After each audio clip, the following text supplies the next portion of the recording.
Welcome everybody. Thanks for coming here today.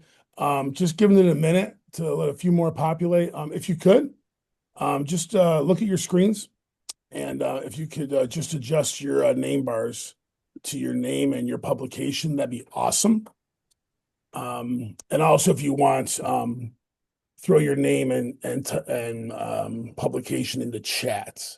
Those two nice gestures, just so the room can browse and see who's all in here. And then also I won't go around the room because there's gonna be about 40 of us, 30, 40 of us, and I'll just use the chat and the nameplates to let everyone see each other. But I'm so thrilled to have you. My name is Todd Franco. If for some reason there is a tech delay, please just have some patience and give me a second to log back on. Shouldn't happen, but I jinx myself if I do say it. So I was torn to announce, but just if there's a tech issue, just give me a minute and I will jump back on. All right. All right. Hey, thank you so much. My name is Todd Franco, SUNY Institute for Local News. Per the emails, apologies for being a secret to some of you for a couple years. Much applause and thanks to those who we ambushed in this last spring with internship offers. And you're wondering who the hell is this group, SUNY Institute for Local News. You were all pleasant to our students as they tried to introduce this whole thing and the concept. So this gathering today, just 2 years in the making. I joined in July of 24, my first 30 years in local news, starting Corning, New York after graduating Brockport. And in the last 5 years, I've been in this sort out local news space with a few different national groups, Report for America, one of them. Today, just it's a news budget meeting. There's Q&A at the end time, but I'll talk a bunch. Three of my colleagues will share a little bit, but consider it a news budget meeting. Jump in when you want. Hey Todd, one question. No need to necessarily wait until the end, but we will have Q&A at the end. But I'm comfortable in news budget meetings, so have that comfort as I go through explaining what SUNY ILN is. If you do jump in, just give me your name and your publication so the whole room can figure it out. And with that, again, my name's Todd. Thrilled to have you. The response was awesome. We weren't sure exactly who was going to be able to make time for the day. SUNY ILN is run by two awesome people. Matt Schaefer is our Executive Director of Civics and Initiatives at SUNY headquarters. He's not able to join us today, but joining us is Nisha Atre.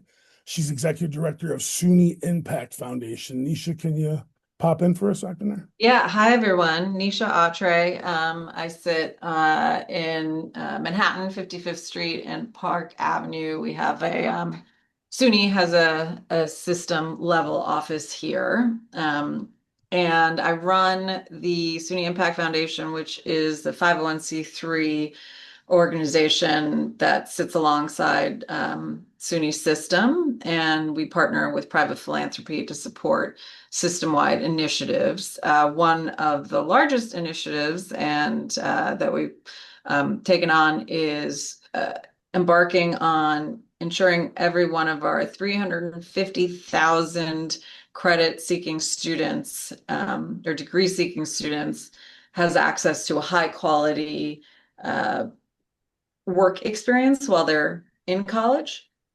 So paid internships is a big initiative because, as you all likely know, if you have a high quality work experience in college, you have about a 60% higher likelihood of getting a high quality job out of college. So we are very focused on our students completing their degrees and then getting a good paying job so that they can afford a high quality life. And one of the, we make this up in many different ways, but one of the initiatives is Institute for Local News, and that works with faculty, and our faculty will talk about that.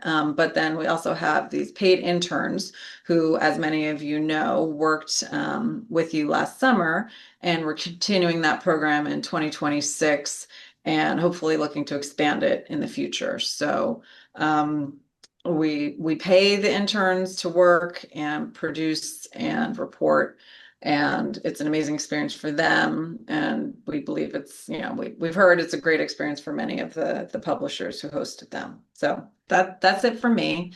Nice to be here. Thanks, Todd. Nisha, thank you so much. I'm going to talk a little bit about our professors later on and the key role that they have in the operation. Two of them have joined us today, and pleased to introduce Elaine Salisbury from SUNY Albany and Andrew Bottomley from SUNY Oneonta. Lainey, Andrew, anything quick? Um, sure, I'll take it away. We're partnering with the Daily Gazette. We started with it started with Spotlight News, but then they got bought by the Gazette. We've had maybe about 5 dozen stories published over the past year. This has been a great motivator for students. It's like they wake up because they realize that they're actually publishing for a real live audience, and I've seen them just turn around in their work. And my role is to kind of guide them through the whole entire process. Sometimes we find our own stories. More often than not, the editor of the Spotlight News, who's now the managing editor of the Daily Gazette, will also send story ideas. Awesome. And sorry, go ahead. Is that Awesome. Thank you. Yeah. Andrew, how about you? How's Oneonta? Hi, yeah, Andrew Bottomley from SUNY Oneonta, which if anyone doesn't know where that is, we're in central New York near Cooperstown. And yeah, we have right now about 30 students at Oneonta participating in the Institute for Local News Initiative in different ways. About half of those, around 17, are interns who are essentially working as full-time freelancers. And we have a handful of different news partners in the area, both in print, so like All at Seago. I see Valerie Alder from the Daily Star is here, and the Mountain Eagle and the Catskills. We're also doing some work in broadcasting, both radio and television. So we, are trying to kind of work with as many different partners in the region, and provide our services and are very eager students who can help cover local events and stories. And another one of the SUNY ILN team members who has a few different hats in his life, and he's on the call, is Darren Johnson. Just took over the Legislative Gazette as part of the SUNY New Paltz program, and he's been a great member to join us. Darren, anything quick about Legislative Gazette, ILN? Sure, we're right here in the Capitol. I took over the program in September, and it's a longstanding program from 1978. We're right in the Capitol. We have about 12 interns, and we cover things that are happening here, press conferences, legislature, the governor, everything that's happening right here. And we've been gearing up. We're going to come back with a print product, and our website has a bunch of stories on it, free to any media outlet that wants to use them. Cool. Thanks, Darren. Thanks for being here. So as I said, as you have questions, I'm just going to go through about 15, 20 minutes of overview, no panels, no slides, just me talking. As you have questions, just jump in, polite nudge, and let's stop and talk about these points as we go through them, or save your points until the end, and we'll just have a nice open discussion. So ILN mission and history. There's a national college movement to use the university's strength and power to get more involved in local news beyond just the traditional internship program. So when you consider SUNY ILN, just know that we got the internships going this past summer, but our core work is during the fall and spring semesters as students are in class. So it's 52 weeks a year. We love to stay engaged with our newsrooms, 48 to 50 weeks. So that's the national movement. Two key goals for the movement and for us specifically: expand student experiential learning off campus. The campus is nice and cozy. We've all been there. There's such real life opportunities happening, and there's also real life need, which is the second key goal: impact the local news deserts in partnership with local news publishers. And I want to stress that last part of it: in partnership. We are not looking to open up news publications throughout the state. We are here to be partners, as Andrew and Lainey explained their programs, and you'll hear that a couple more times today about it. So the concept of campuses intersecting with their communities is not new. Student teachers, medical schools, business incubators, arts and culture, going to theater opportunities, dance opportunities, attending football games. What we've been doing on the national scene and what we're trying to do with SUNY ILN. It's nothing new to the university concept. It is kind of new to media to have this appearance and effect 12 months a year. And even doing this 12 months a year, universities have an effect on local news. That in itself isn't completely new. There's new energy to it, but Columbia Missourians existed since 1908. They've been covering central Missouri. They just took over another paper next door to them in the last year. They got 100 years plus in doing this work. Down in Georgia, a few years ago, Oglethorpe Echo about to shut down. A couple of the publishers got together, approached some friends at University of Georgia journalism, marketing, business students all make the Oglethorpe Echo part of an experiential learning opportunity. So this is a national opportunity, national wave, and SUNY ILN is just thrilled to be part of it. We got started with the help of Community News Service out of University of Vermont. University of Vermont really jumped into this about 5-6 years ago, got some national attention, got some national funding, and they've kind of spread their arms around the country. 200 schools currently active through the Center for Community News. And one of their early projects a few years ago was getting SUNY Institute for Local News started. It's been talked about for a few years. And in spring of 24, it really kicked into gear. I was able to join in the summer of 24. And in the fall of 24, Chancellor King presented it to the SUNY Board of Trustees as a system-wide priority. And he's been involved since day one. When our LinkedIn posts go up for various success stories around the state, Chancellor King is quick to chime in and thumbs up and move them into his community. Our funding comes from SUNY. The SUNY Impact Foundation, which Nisha's in charge of. SUNY Research Foundation funds the internships. And we also have a starter grant from the Illumina Foundation. To go over now, and if there's any questions there, just turn on your mic and go. I'd like to jump into our current profile and our actions. What I'm going to talk about now, it's our current model and workflow. And I just stress that, meaning we are just fluid. Not as fluid as a daily edition of a paper. But that said, we're trying to stay fluid to what the needs are and what our students can do, what our professors can do, but also what the market needs. So we're in this role right now, and I'll talk about it, but as I'll get to at the end, we're open to so much more as opportunities persist. We are 20 campuses. There's 64 campuses in SUNY. We have 20 of them working with us right now. Our goal would be to have all 64 engaged over the next couple of years, if possible. Albany, Brockport, Broome Community, Buff State, UB, Cortland, Delhi, Fredonia, Hudson Valley, New Paltz, Old West, Old Westbury, Oneonta, Oswego, Plattsburgh, Stony Brook, and SUNY Poly. Those are the folks who are talking about this actively on their campus. We get together once a month in Zoom calls to share what's working and what's not and such. As I said a little bit ago, professors drive our success. They're the leaders who see this new opportunity in student learning as well as a vital community service. If not for the Laneys and the Andrews, and there's about 25 of them across the state. You know, some schools are blessed to have 2 professors energized by this. A lot of our campuses just have 1.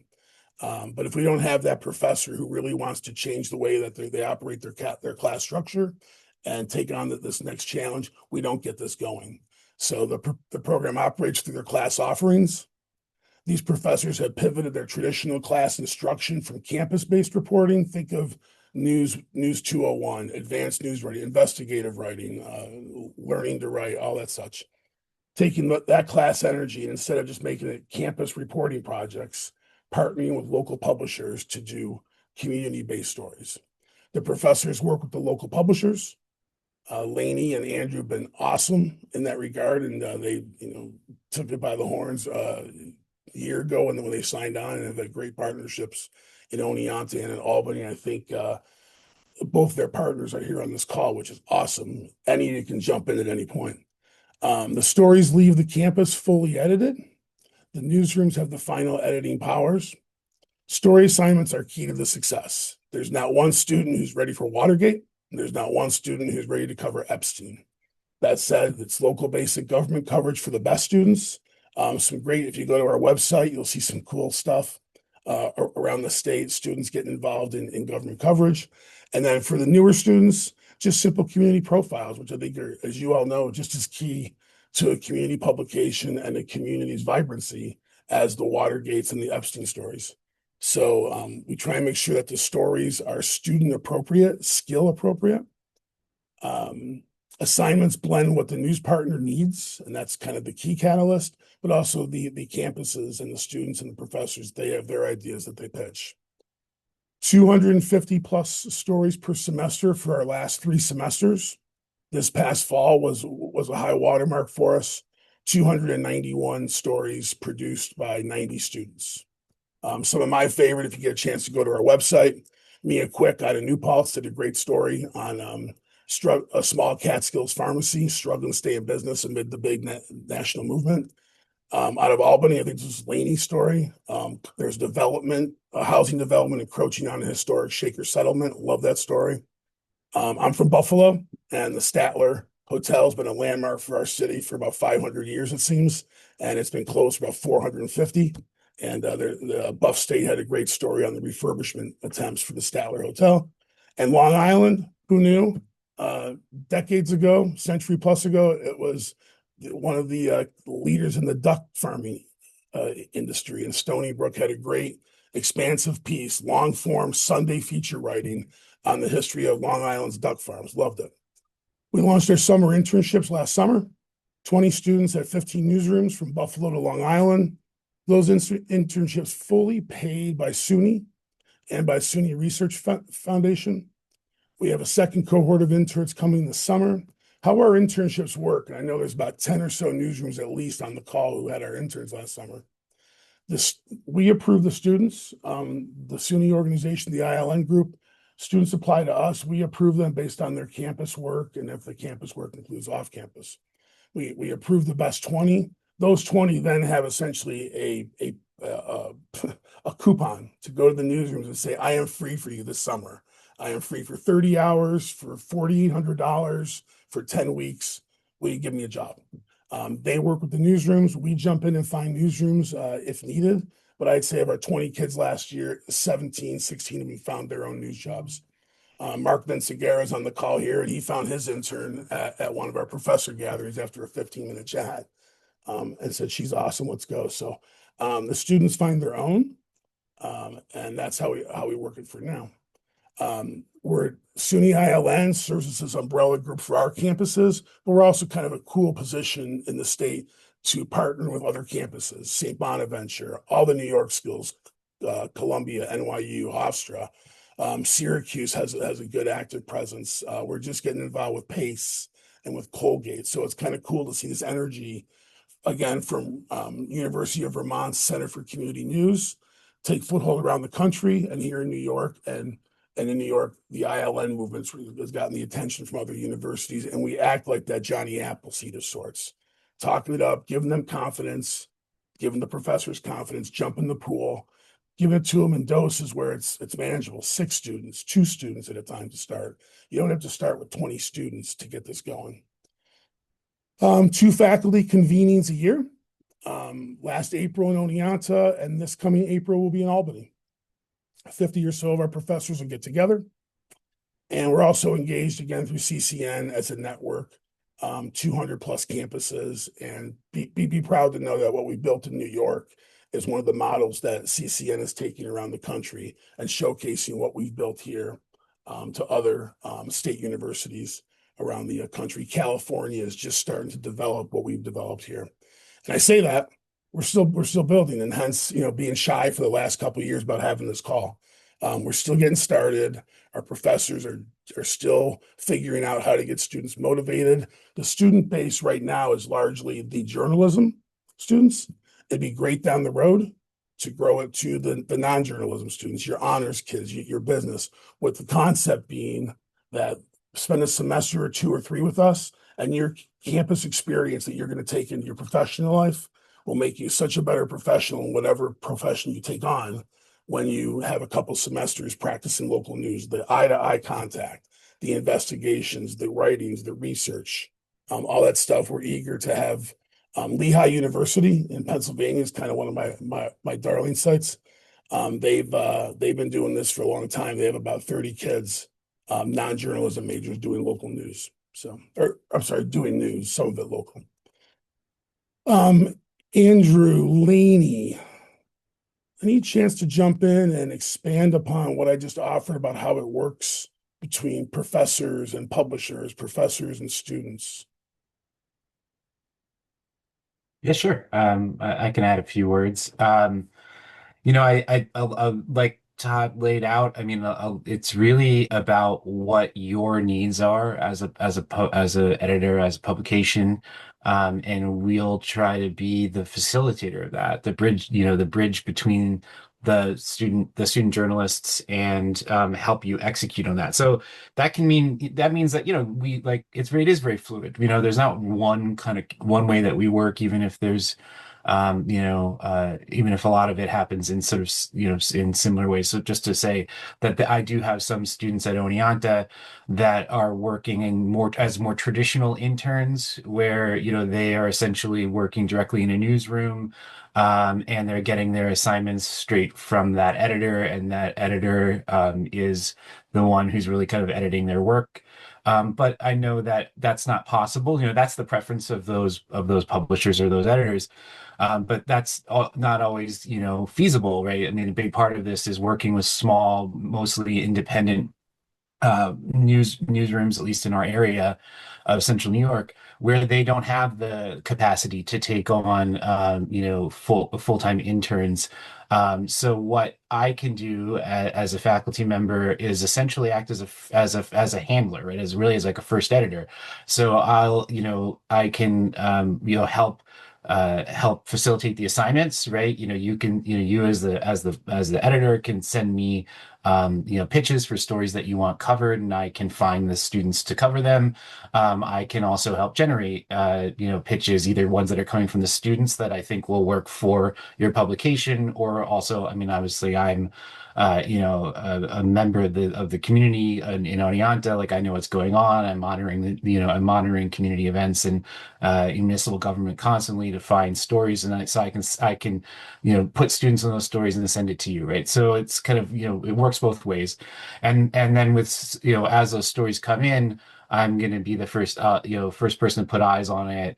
I'll work with the student to edit it and rewrite it so that it's up to a certain level that I feel is publication ready, so that when I send it to you, again, of course, the newsroom will have final say over what to publish, and we'll be able to edit it, of course. But I'm going to try to make sure that it's essentially publication ready, that to take that off of your plate, right? That's one of I think the key ways that this program is successful, is to get, and like Todd said, a lot of it is, we do municipal government quite a bit, covering, city and town meetings, but a lot of it is, profiles of local businesses and restaurants, lots of community events, the kind of stuff where you just need a reporter on the ground, but you don't have enough bodies. That's what we can really provide. And I'm sure there's other things I can add on as we go along, but hopefully that gives a kind of little bit of a survey of what we do. What's cool about Andrew and Laney and having them here is that, again, national movement, the last few years, as far as getting universities off campus and into their communities. And Andrew and Laney were kind of new to this whole mission, last, spring of 24, summer of 24, and just getting started. Laney, I think, fall of 24 had 4 students and just trying to figure out how's this all work. And, Laney specifically, with her local news partners and the students who got engaged, I think I was right, lady. $10,000 winning grant from SUNY campus for kind of a shining star inspirational program that engages the campus with the community. She won that last year, and then she just kept going and applied for this global award in student engagement, a national education media group out of Germany, I think it was. And what she was doing in Albany got the attention of that group, and she was honored with a prize there. So there's one professor example of just thinking about this for the first time, not more than a year ago, and then in the last year having partners and stories and going. So, Lainey, anything to add? I guess just that the students have more time, perhaps, than people in the newsroom to really get close up with their profile subjects. They also add an interesting sort of an interesting younger perspective on the news too. They bring their youth to their coverage, which is great because the goal for everyone too is to get younger readers, get them early picking up the paper. We have one student, he's just kind of quirky, strong in terms of his thinking on his feet. And he's just discovered so many people in the community and have written amazing profiles on these people, including an appliance repairman who took it upon himself to buy all the unsold rotisserie chickens at BJ's Wholesale and then drive them to homeless shelters. You know, he was like a perfect narrative story. And that generated a lot of support from the community. Everyone wanted a GoFundMe page. He also did, you know, an anniversary story of the world's largest roller skating rink in the world. And he just brought an amazing, interesting perspective to that story. So there are a lot of surprises too with getting these young people out and about covering neighborhoods. On the thought of surprises, Susan from the Times Union just dropped a message in chat. She had one of your students, JT, and again, they had no idea of the program, and they got blessed with a great intern from Laney's program in JT Stone. To restate, all of this is no cost to the publishers. The cost to you is just your experience. You're going to help us make the next generation of journalists. So you lend the experience, you lend the professional newsroom atmosphere, and we have the students. We're going to pay for the summer internships, and the fall and spring interactions are just through their normal classwork. Some people pause. I mean, the students are paying class credit to come to provide free labor. You're not the first one to say that if you just said it. But the flip side is, and where we're experiencing around the country, this enhances the student learning opportunity. Campus journalism projects have worked for decades. It's been fine. But to get them out into the community and to hear it across the country, the professors, to have a student look eye to eye to a business owner in downtown Oneonta, in downtown Cortland, is much better than just going to interview the professor of international affairs for the 70th time. So, Can I say one thing as well? sure. It's not so much producing the next generation of reporters, but the next generation of readers. This is, you know, their families are reading these stories, the parents are excited about what they're publishing. And, you know, students in the beginning think civics is boring. They don't want to go to a planning board meeting, but then they go to one and they see people with signs and dressed up in costumes and protesting, and they come back and they're like, wow, you know, civics is fun, you know. So it's also kind of rebuilding the enthusiasm that we once had for, you know, covering local news. So that's us now. Looking forward, what are we going to try and do? Again, we are fluid. We're entrepreneurial.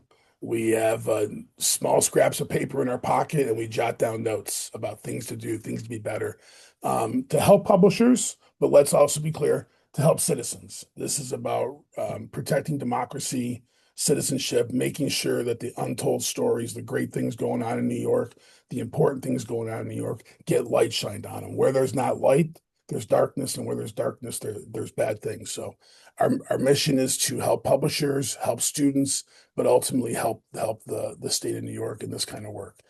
Your opportunity, I talked about, you know, taking our students, giving them your experience, training them, making them better citizens and journalists.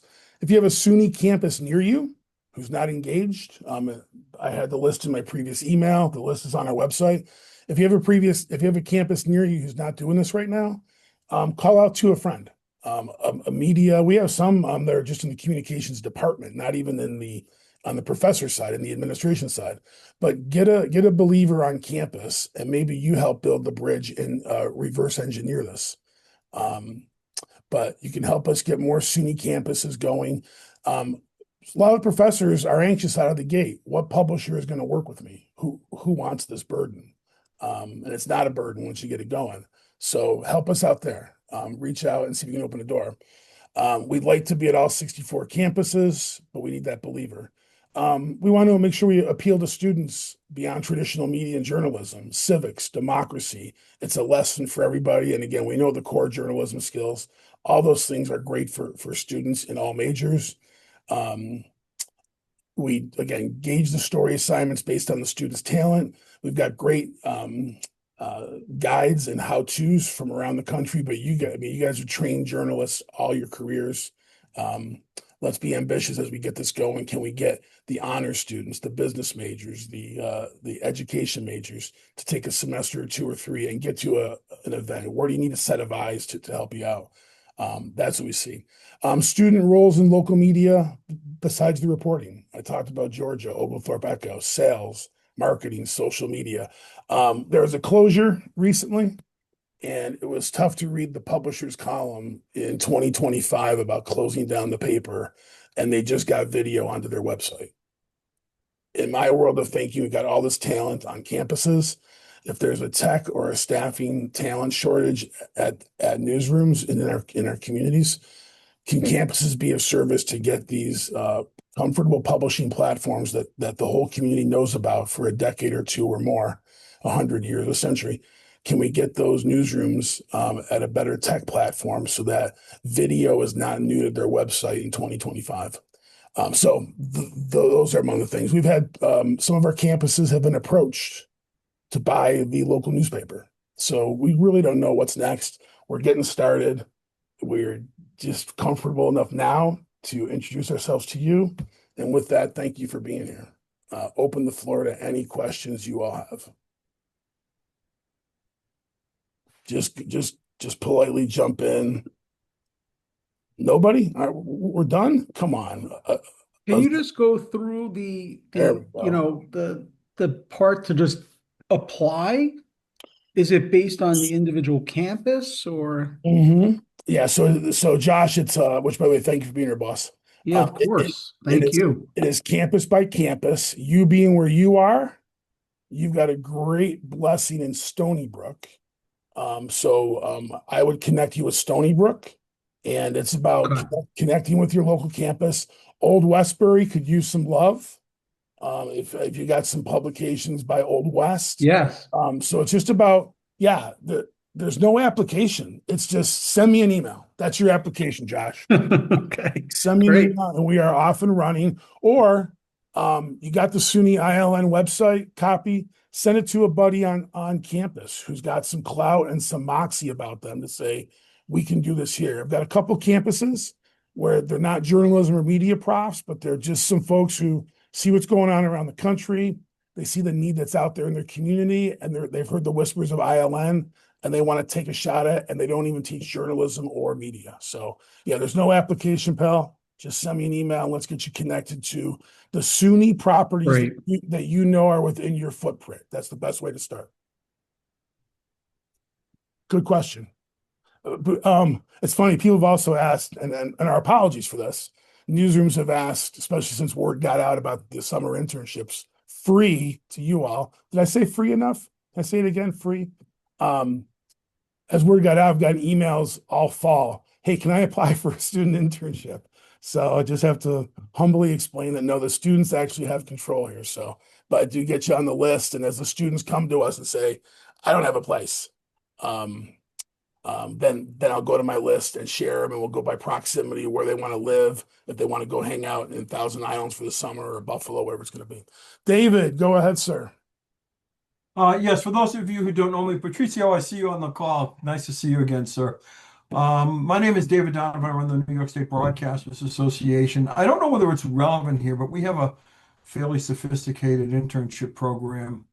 And essentially the way it works is our stations across the state select interns, and they actually pay them a minimum wage and then we reimburse the stations. So it's a tremendous incentive. We have a website that's devoted specifically to careers in broadcasting. And what we do is we have college students, and we're also reaching out to high school students now as well, to fill in a form. We create a database of students looking for internships based on what they're looking for, radio, television, journalism, or other engineering, what have you. And when we send that database of students looking for internships around to every station in the state. So Trevor, I don't know whether you're still on, if you just want to put that link to that career outreach website. Yeah, definitely. And some of your students may be interested in using that. The program runs all year long. Thanks, Dave. Appreciate it. Thanks, Trevor. Any other questions about how SUNY ILN works, how you can work with SUNY ILN? The one thing I would ask in wrapping up, again, I gave you one way to help us approach your SUNY campus. And we're SUNY ILN, but Center for Community News works with all the schools. If you got a non-SUNY school in your neighborhood, Colgate just joined us. Pace is just getting started. So please reach out to those schools. I'll come back to my thought because Nisha just raised her hand. Oh, yeah. I just had a question just to spur conversation is what do people think about this? Those, if you had an intern, what was a good experience, what maybe left something to be desired? And then also, have you seen programs like this that are out there besides the, Broadcasting Association? And what's your general impression of this program and how we're implementing it? There are journalists, and definitely are their opinions in the Zoom room. So please do not be shy. I was This is oh, sorry, go ahead. sorry, you go ahead first. We had an intern last year out of SUNY New Paltz, and we had a really great experience just because we wanted to expand in that area. And then she was based out of that area, so it was great to have a student in that area do in-person interviews and in-person events. We had a really positive experience, and the girl we had, Jamie Case, she was a really good reporter for us. We had a good experience, and I look forward to having more interns this summer or this semester, I should say. Young lady, I think they're over 18. So thank you so much. Thanks, Patricia. Appreciate it, Patricia. Who else was jumping in there? Someone else? Melissa? Yeah. So I think this program is relatively new within the past few years, is what you're saying? Yes. Okay, because I am an editor at the Plattsburgh Press Republican now, and I did a work experience is how we had it set up over a decade ago. And so it is cool to have interns be able to get paid because I was an unpaid intern back then. So that's definitely a cool aspect. And I appreciate you guys being able to do that for the students because it's definitely not cheap going to school. Definitely not up here in the North Country where things get to be a little expensive. But I did have a question about the program. So my parent company's biggest concern is insuring the students as employees. And so they're worried about, okay, they're not on our payroll, but SUNY does cover their insurance as an employee at my paper, correct? Yeah. If you think of the student roles in a lot of places, I mean, there's students going out for student teaching. There's students going out to a lot of different options. So yeah, the students are, first of all, they're personally insured. They've signed up for this, but then they also are students, and it is part of a class structure, and however that works. Okay, so I can tell them that there's basically no liability to doing this. I mean, I know we did it last summer, and it's Hey, not Melissa, started basically, but good. Sorry, Melissa. I actually we're a CNHI property too. So I actually had 2 interns last semester. So if you want to talk separately, I can go through the process of getting approval for them. that would be awesome. Yeah, because yeah, it's a pain in the neck, but I can help you. I know I knew it was easy, but we can talk later. Yeah, Awesome. yeah, I can help you with that. Yeah, but generally you're hiring students, and students are active in so many ways on their campuses and other programs, and we're just falling into that lane. What else? I got a couple things I want to throw out there. Assignments, again, partner up with your nearby SUNY school, encourage them to get into this. Partner up with your non-SUNY school if that's closest proximity. I'm happy to help in either way. I mentioned about student roles besides journalism, sales, marketing, social media, tech. Talk to us. Give us some ideas. Where would you like to see SUNY ILN help the local publishing industry to allow for news to happen in the most relevant way possible. Again, we're fluid. We're making this up. Little notes on the back of matchbooks, copying what's working great in Michigan, in California, in Vermont, and your ideas are just as vital and helpful as any other place. So, what can we do? And then also too, picking up on Patricio's comment. So we did the interns last summer, and we were just getting the program started, some bumps getting started. So it was a late go, probably middle of March, end of March, April. I was nervous of the talent. These kids are so friggin' good, adults, young adults. The talent that came out for those 20 internships was just amazing. You've got some great talent at your SUNY schools. If you've got job openings, send them to me, and I will market it to our kids who are about to graduate, the ones who are just left us, and also to our partner schools at the other campuses. But the talent, and kind of to what Patricia talked about, the passion of these kids to get involved and look at things differently is pretty cool. So send us some ideas how we can help. Send me your job openings and talk to your nearby SUNY school and see if we can get those other 40 schools going over the next couple of years. What else? Is that it? You guys are being, I was nervous of this call. I thought you were gonna like grill us in a congressional hearing on what are you doing with this? Are you opening up newspapers across the state of New York and such? So you guys been great. Nisha, any final comments? Otherwise, we're gonna send you back. Ben, nothing out of Batavia. I can't believe Ben out of Batavia, nothing. I was excited to see your name pop up. And why were you excited? I follow the industry. I read a lot. I've seen your name pop up some cool places. Well, the thing with us, one of the things that has me interested is, and I have Orleans County to the north of me, which pops up on all the news desert stories. Nothing. And because of the staff cuts we've experienced over the last few years, it's become harder and harder for us to cover it. And SUNY Brockport is right next door to Orleans County. It's right next door to us. And they're part of the program.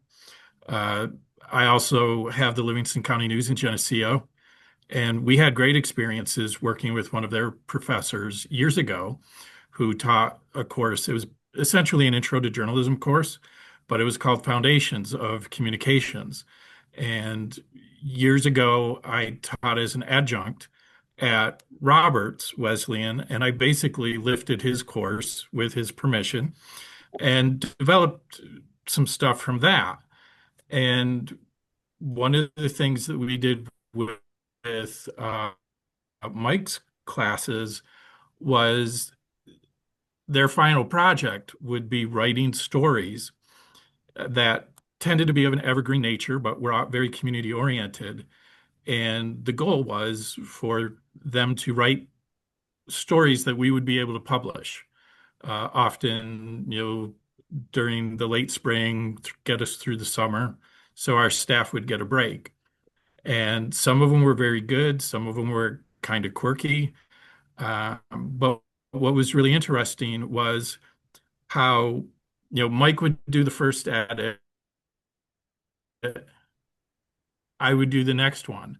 But some of those students were so into it that they would keep coming back and coming back. And even after their deadline for turning their assignment in, they would keep coming back for more edits and more advice to make sure it was going to be good enough that it would meet our expectation to run in the paper. But when Mike retired, that connection broke down, and other people who have taken on that class haven't been as responsive. So that we haven't done that in a number of years. But Cool. that was a really cool idea he had, and we built on it over a few years. Well, Brockport, you've got a great partner, and Geneseo, gosh, would I love to get them going, but you've also got the community colleges there as well. So eager to The thing with Geneseo is our relations might not be that good. Right. we've had some pretty hardcore reporting on them. There are some things that they may not be responsive to us. Yeah, Um, Monroe Community College is right there, and they're great, very strong community college. You know that, so I'm sure I don't have to tell you. And they're not part of the program, but if we wanted to get a community college engaged, I think they would be a great first to partner. We've got GCC, but I don't know that they really do much in this realm. Right. They haven't in the past, Yeah. but thanks, Ben. Appreciate it. and Pal. we've had some really good success with interns. We've worked with interns in journalism programs. We've worked with kids on non-traditional tracks, not from a journalism program, who wanted the experience. Some have worked out well, some didn't go so well, but you know, we're open to the help because frankly we need it. Awesome. I see a hand up with Mr. Bottomley. Yeah, I was just gonna maybe kind of well feed right off that last comment and kind of restate Nisha's question a little bit before, just of what are the what are the potential kind of reservations or concerns for folks that are new here? Like if you haven't yet joined up, I mean, this is just a fact. I mean, you're just getting the information that you need to get started. But if you have reservations about it, like what are those? And to the point of like the unevenness of interns, I mean, that's obviously always going to be, that's a perennial issue. It's like we can't fix it, but we can help, I think, help navigate it by we being like faculty members like myself who are working, at any of the 20 campuses that Todd mentioned, at least where they're already actively engaged in this ILN program. That it means you have at least one faculty member at that campus who's really committed to the idea of working with local news organizations, and like we can help. We can help ensure that the work that's coming to you is more consistent in quality. That is like that is what's maybe a little bit different here than just like previously working with interns, where if you have the intern who's working for you directly, if they're good, they're good. If they're bad, they're a pain in your butt. I get it.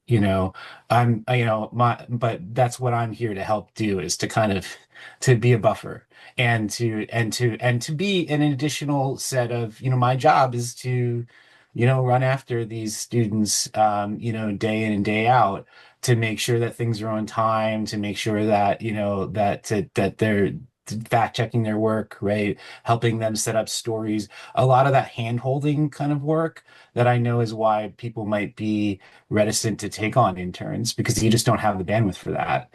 I totally get that. Having worked in newsrooms and been a journalist myself, I get, and being an editor and a publisher myself in the past, like I get that is like the I think often the big concern about taking on students and interns, right? But again, that we're here to help navigate that. But also to that point, like again, if you have any kind of reservations, questions, concerns, and or you have a particular idea of what you want or what you need, that is again what people like myself, other faculty like myself, are here to help. Like we can try to adapt this to what your needs are, because at the end of the day, what this whole program is about is about supporting local news, right? And both, creating opportunities for students. I mean, obviously we're educational institutions. That's always a driving motive, but also to improving the communities in which these state university campuses exist and serve, right? So we're public institutions. We're guided by the idea that the mission of the public good. So we want to help the local media, we want to help the citizens of these communities, and we want to help the students. So like we really, there's no sort of secret motive. We really do want to create a successful kind of ecosystem. And so again, whatever that means for you, whatever, like we really kind of are here to serve you, right? As long as it, fulfills those outcomes, which I think it obviously would. I think we're all on the same team here, right? Nisha, any final Thanks. words? No, yeah, I mean, we're good. We also have, the only reason I'm a little bit sensitive, not sensitive, it's we think of college students as 18 to 22-year-olds or 25-year-olds, but we have a lot of working adults too, and it's a big push.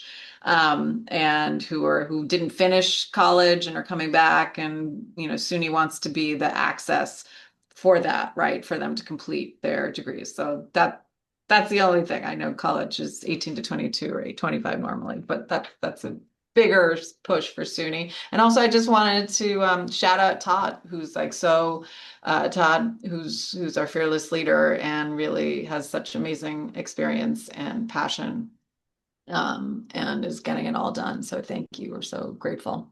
Thanks, Nisha. Appreciate it. So, welcome to SUNY ILN. The door is open. Please stay with us, help us, guide us, and let us partner so both of us on either side of it, campuses and publishers, we can make for a better state of New York. So with that, you've got my email. I just dropped it in. You also have a SUNY email, Todd. Never uses it. It just makes it more legit. Years and have it. But yeah, join us. How can we help you? And let us know. Yeah, simple application. Send me an email. Thank you so much for being here. Spread the word. The internships, the students have applied, got about 30 that we sent on to further evaluation. Of those 30, we'll approve 20, and 20 will get coupons, Willy Wonka golden tickets to go find jobs this summer in various newsrooms around the state. So watch for some notes, and I'll reach out if they have no place to go, but someone will find you anyway, which is awesome. And others, I'll be sending notes to find them homes this summer for 20 great SUNY students. With that, thank you so much, and I'll follow up with an email, and email me when you're ready as well. Take care, everybody. Thank you.